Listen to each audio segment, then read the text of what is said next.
Jusqu'à 9h, Good Morning Business.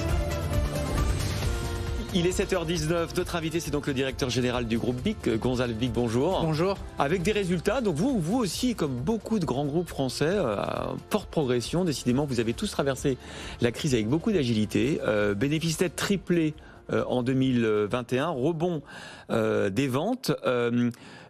La crise est oubliée déjà ? Tout d'abord, BIC va bien. Ouais. On a 12 000 collaborateurs qui ont signé récemment une très très belle année pour nous. Progression de nos 3 activités, les stylos, les briquets et les rasoirs. Et ce, partout dans le monde, on a gagné de la part de marché, mais surtout, on a innové. Je vous redonne les chiffres, 1,8 milliard d'euros de chiffre d'affaires et 314 millions d'euros de bénéfices. C'est ça. Belle marge. Vous avez à peine retrouvé le niveau d'avant-crise. À peine, vous y êtes presque. 2019, on y est presque. Oui, presque. Et en 2022, on prévoit de croître entre 7 et 9%. Donc là, vraiment, on continue la croissance et on accélère sur l'innovation, sur le développement à l'international et les nouveaux produits, avec 3 acquisitions signées l'année dernière. Donc une nouvelle sur la peau. Donc vous êtes tatoué, Gonzalve Bich. Ouais. Exactement, je suis tatoué. Donc ça, c'est une nouvelle acquisition qu'on a faite très récemment. C'est des tatouages éphémères. D'accord. On se lance dans un secteur de marché. Donc le tatouage permanent, c'est 6 milliards d'euros par an, mondialement. Le tatouage éphémère, c'est 400 millions. Et ça dure combien de temps, votre tatouage, là ? 10 à 14 jours. On en a 10 000 en catalogue. D'accord. Vous le mettez sur votre peau 60 minutes et vous le gardez 10 à 14 jours. Mais ce qui est bien, c'est 2 semaines plus tard, vous prenez Keith Haring, puis le dragon, puis autre chose. Et donc, on a le choix de s'exprimer.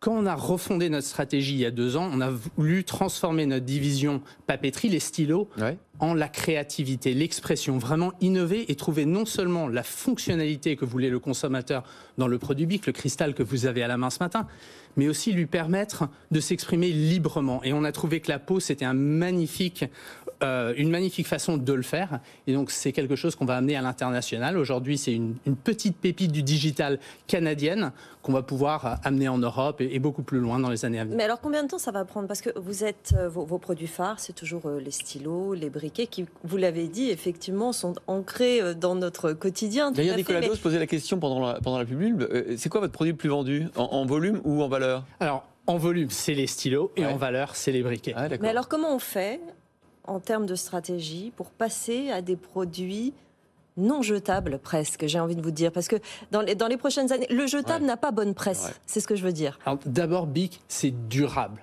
Nous, on produit, et ce depuis le début, des produits faits pour durer. Le stylo que vous avez à la main, c'est 3 km d'écriture. C'est 1 an pour un élève en classe. Un briquet BIC peut, si vous le perdez pas, vous le donnez pas ou quelqu'un vous le prend pas, c'est 1 an avec vous.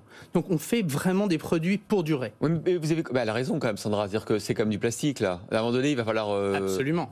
Et donc recycler. Il y a on va parler du recyclage dans 2 secondes, mais il y a 2 ans, quand on a fondé notre stratégie, on a pris 2 gros commitments. Le premier, à horizon 2030, 50% des plastiques qu'on utilise dans tous nos produits à travers le monde seront ou des plastiques recyclés ou des plastiques alternatifs. Mais avant ça, il y a aussi le packaging. Et donc ça, à horizon 2025, on aura remplacé 100% de nos packaging, donc ou des plastiques recyclés, recyclables ou compostables. Alors, mais bien sûr, il y a l'éco-conception aussi. Et donc on est tout le temps, ce stylo, depuis le début, on l'a refondé 25 fois. On ne le voit pas, mais il est en pleine transformation. On est tout le temps en train d'enlever 1% de matière, 2% de matière.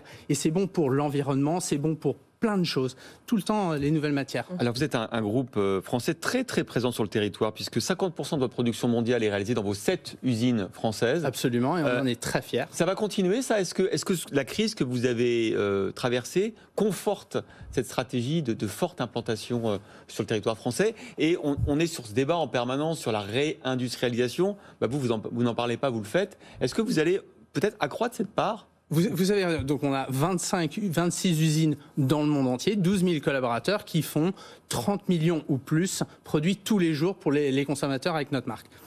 Aujourd'hui, ces usines sont force d'innovation, mais aussi de grande qualité. Et c'est ça, la promesse BIC, c'est le rapport qualité-prix. Et ça se fait par l'innovation, ça se fait par la stabilité de la production. Et les collaborateurs qu'on a ici en France et partout dans le monde, ils sont attelés tous les jours.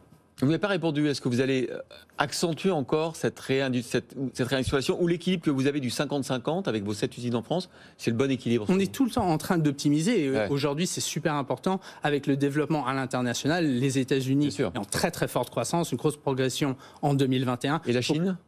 La Chine, pour nous, c'est un terrain encore à conquérir. C'est ça. On est très fort aux États-Unis, on est très fort en Amérique latine, en Afrique et en Europe. Et l'Asie, pour nous, c'est vraiment l'Eldorado de demain. C'est quoi votre feuille de route pour l'Asie? Continuer à développer des produits comme ceux-là qui peuvent vraiment séduire le consommateur. La fonctionnalité, c'est super, et c'est le cœur de BIC, mais la créativité et créer des produits dont les consommateurs ont envie d'aller acheter, pas juste besoin d'acheter. C'est vraiment ça le secret de notre stratégie. Vous aviez acheté Rocketbook en 2020, c'est l'écriture numérique. Exactement. Est-ce que on va vers ça? Est-ce que l'écriture physique pourrait disparaître ou fortement diminuer dans les 10-20 prochaines années? C'est pas l'un ou l'autre, c'est l'un et l'autre. On a absolument un changement de tendance et d'utilisation des produits. On a des smartphones partout, mais aujourd'hui, les gens continuent à vouloir écrire. Alors, c'est des petits mots ou des listes et tout. La beauté de Rocketbook, qui a d'ailleurs signé une très belle année l'année dernière, plus 55%, et va continuer à croître en 2022. Ça, c'est grâce un peu au confinement et à la pandémie.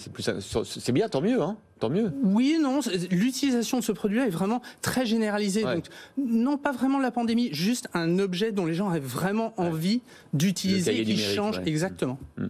Merci beaucoup, Gonzalve Bich, directeur général du groupe BIC, d'avoir été avec nous ce matin, avec triplement de vos résultats. C'est bien, ça marche bien.